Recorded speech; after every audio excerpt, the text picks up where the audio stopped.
Welcome to Friends. I just wanted to give you an update on how I was venturing into the world of embroidery.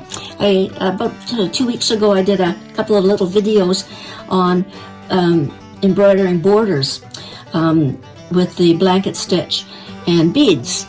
And then I wanted to advance and see what other types of borders I could make in embroidery. And I did go to the internet and the YouTube and found a couple of really interesting sites, which are, I think, already listed on my resources.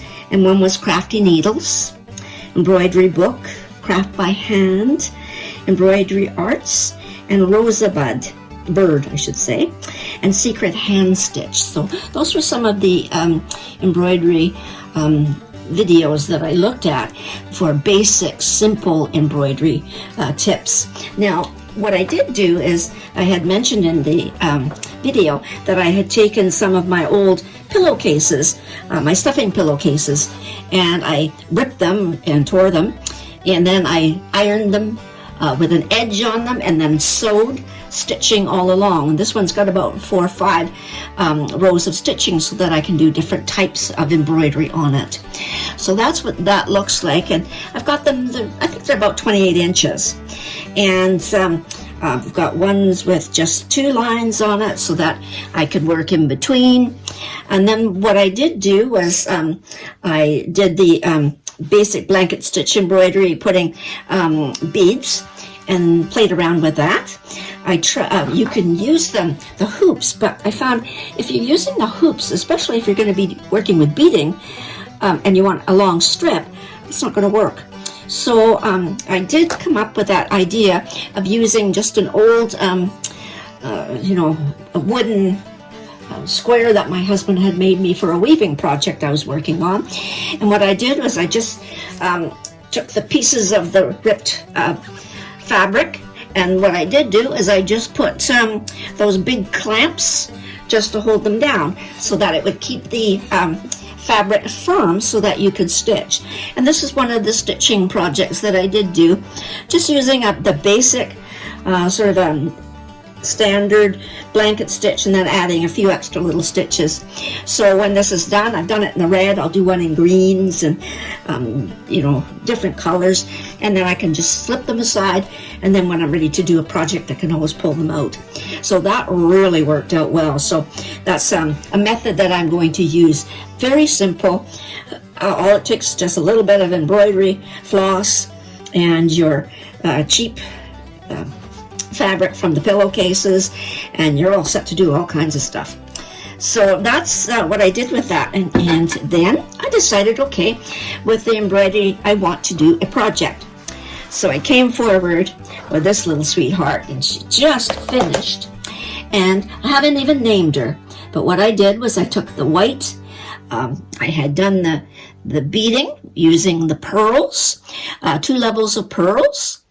And what I did with one was had the gold one on the bottom, and on this one I had the gold one on the top. So I used 2 different embroidery rows from my blanket or my pillowcase fabric, and I incorporated them into the dress of her outfit. And this is as I say, I haven't even named her. And all embroidery, I did a different type of embroidery around base of her heart, and this is using about 5 little different knots. And all I did was go online and just played with it, and there you go. So I think she turned out really cute.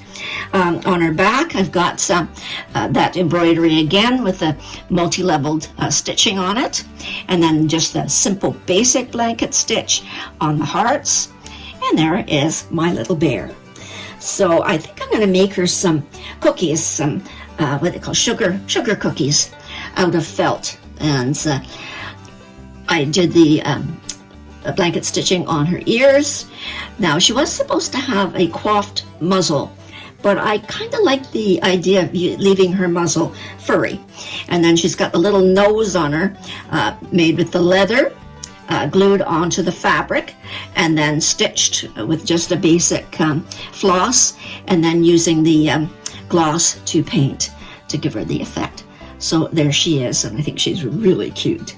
So I think I'm going to do another one of her because I do love that particular pattern of the bears now. So that's my lovely little bear using just the simple basic embroidery stitches. Now what this has done, playing with it and doing different types of borders, what you can do is a lot of the embroidery now is three-dimensional. And I'm going to try, I saw one, and all of this is just circles. And you do a backstab stitch around the circle, and then you put in beads all the way around.